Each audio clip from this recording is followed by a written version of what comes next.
The deadline gone and past. Biggest deal of the day? Would you say Victor Oladipo to the Heat? Israel Gutierrez? There you go. Also, Vucevic to the Chicago Bulls. Aaron Gordon, JaVale McGee to Denver. Evan Fournier to the Celtics. Norman Powell to the Blazers. George Hill to Philly. Redick to Dallas. Rondo back to Los Angeles. Clippers get him this time. Lou Williams goes to Atlanta. And no trade of Kyle Lowry today, which is what we were all waiting for, I think, especially after he gave deuces last night.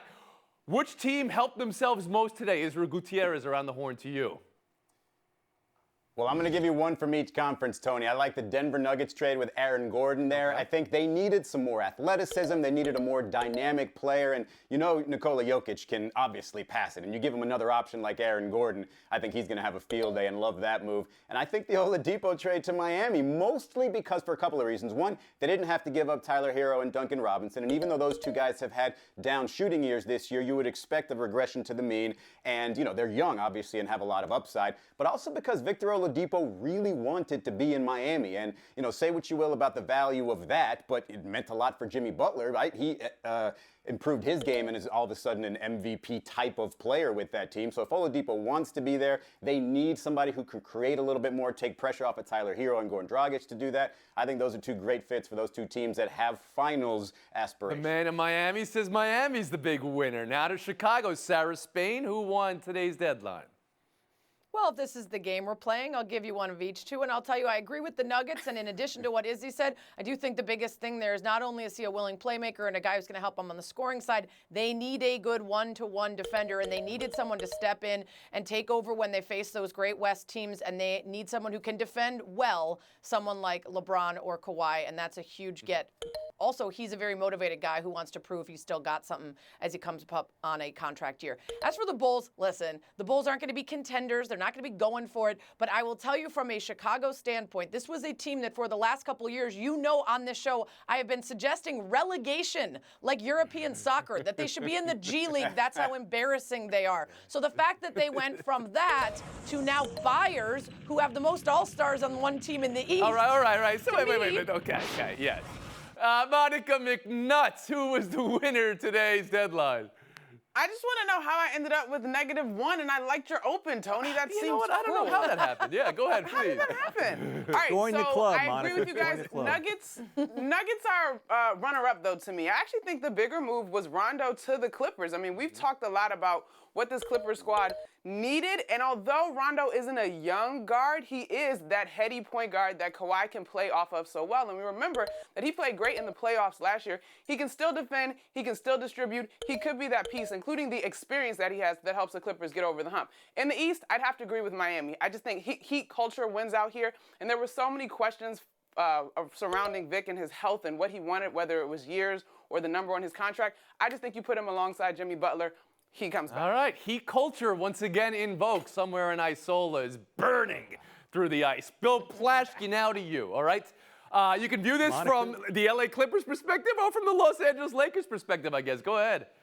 Well, we'll start with the Clippers. Monica, your basketball knowledge is unmatched. You are correct. That is the best move of the day. Yeah, a team desperately that has choked in the playoffs. They got playoff Rondo. Yeah. Playoff Rondo. 105 assists last year, most in the postseason by anybody in history. He comes alive in the postseason. He's a great floor leader. He's just what they need, just what Monica said. And everybody chill out in the Lakers. Everybody thinks, oh, the Lakers should have got Lowry. No. The Lakers are going to probably get Drummond in the buyout market. They didn't want to get rid of Taylor Horton-Tucker. They want to keep their young players. They felt that they could win it if Davis and LeBron come back anyway. So don't worry, the Lakers will make a move, probably be the Andre Drummond in the buyout market. Wait, so I think everyone here believes that's a possibility. We've been all waiting for that to drop any day with Drummond. But you're telling me the Lakers with THT would not make a move. How do you feel about that? No, I think they're smart. I think they figure Davis and James come back, they're going to win it anyway without Lowry. With Lowry to give one of their young players, a guy who might not be there except one more year. No, it's not worth it for them. They need to have some kind of young core when LeBron's getting older now. So, no, I think it was smart of them. Monica McNutt, you can go after Plaschke there. Yeah, listen, I love Kyle Lowry. He's tremendous. He's meant so much to that Toronto Raptors organization.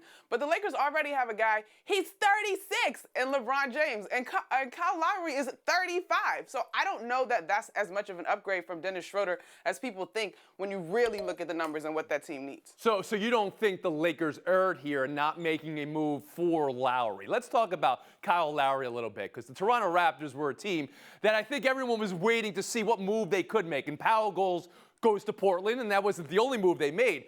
But not pulling the trigger on Lowry is Gutierrez, and the Lakers not pulling the trigger for Lowry. Where do you come down on that?